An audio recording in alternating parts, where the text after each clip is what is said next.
Hey everybody, this is Mike at Plackey Physical Therapy. You hear people talking about treatment of the vagus nerve quite a bit.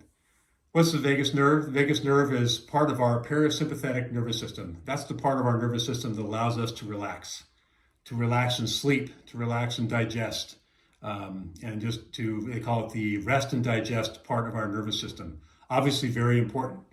The other part of our nervous system is our sympathetic nervous system of our autonomic, is our sympathetic nervous system. And that's what allows us to meet the challenges of every day, whether it's meeting work deadlines or driving to work or, something's going on with your kids you have to deal with. We're in this state of fight or flight. That's a sympathetic nervous system.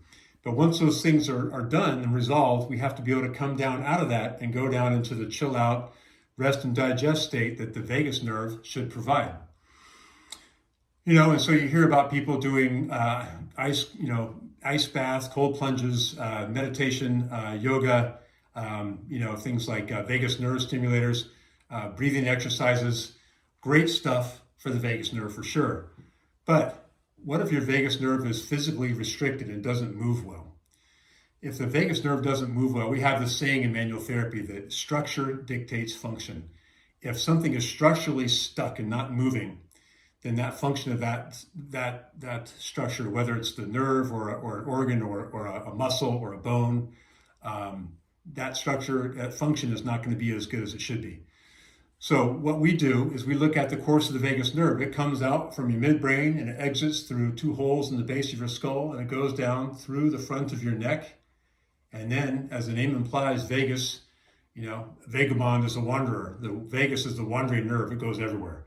Heart, lungs, stomach, esophagus, gallbladder, liver, small intestine, first two-thirds of your large intestine are all controlled by your vagus nerve. And the vagus nerve allows those organs to rest and digest, essentially.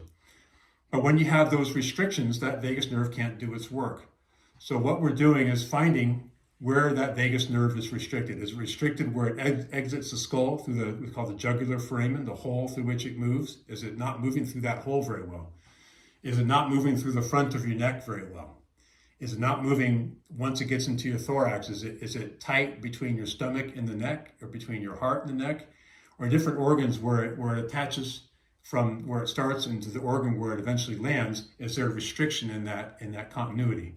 And we can find the restriction that's not letting that vagus nerve move like it should. It should glide and slide relative to the adjacent structures. And if it's getting pinned down, it's not going to move and therefore function as well as it should. I want to put that out there. This treatment is available. So everybody take care.